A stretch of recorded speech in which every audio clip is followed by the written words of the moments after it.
Hey everyone, this is Wayne Johnson from Passion for Life Gallery. This is another edition of Tips and Tricks for Pastels. Now, there are so many pastels out there. Which ones should I buy? Which paper should I use? Especially if you're new to this medium, it can be almost impossible to decide. And as painting mediums go, pastels can be very expensive. So that's another good reason to do some research before you buy. Now, there's lots of videos out there reviewing different pastels, which ones are better, which ones are, how they differ, etc. But I'm not going to do that today. Today, I'm just going to give you 3 tips or strategies that you can use to help you make your decision. Now, I want to mention that I'm talking specifically about artist quality soft pastels. There's also hard pastels and pastel pencils. The first point I'm going to mention will apply to those as well. So, time for point number 1. If you follow a specific artist, if you really like their work and style, try to find out what pastels they use. Then you can buy a small sampler set or even half sticks of the pastels they recommend.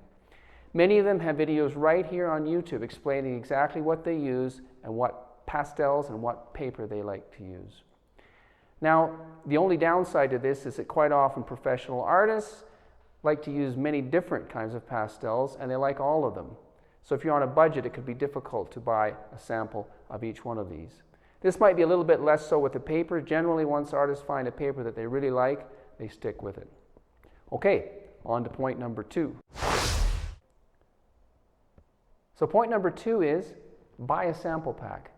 Dakota Arts Pastels sells sample packs of both pastels and paper. Now, in the pastel samples, you get 1 each of several brands in random colors, but it's enough to try them out. This is the best way to really feel the texture and how the pastels work on your favorite paper. Now, the paper sampler comes with a set of 6x8 samples of a few different brands. Again, you can try your pastels on them and see how they feel. And of course, I will put a link to both of these products in the description. So that's point number 2. On to point number 3. Tip number 3, compare sizes. This is always helpful. Pastels come in all different shapes and sizes. 2 different brands may have the same price, but one is 50% larger than the other. So especially if you're on a budget, you want to get more bang for your buck. So it's good to shop around. Compare the sizes. In most cases, I know especially on Dakota Arts Pastel page, they actually put the size of the pastel on there so you can compare. Now, another side note on this is that some are round, some are oval, some are square. That may affect your choice depending on the style that you use, and so you might want to consider that as well. Okay, so that's our 3 tips for today. Follow your favorite artist, get a sample pack, and compare sizes.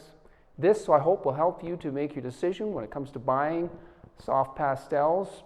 After a while, you're going to find out what you like, both in pastels and paper, but it doesn't hurt to try different brands once in a while anyways, just to see if it can maybe put some life into your style. So I hope you enjoyed this content today. If you like this video, please hit the like button below, and please consider subscribing. We'd really like your support, and you can follow us and get a lot more content just like this. So once again, this is Pastel Tips and Tricks. My name is Wayne Johnson. This is Passion for Life Gallery. Thanks for watching.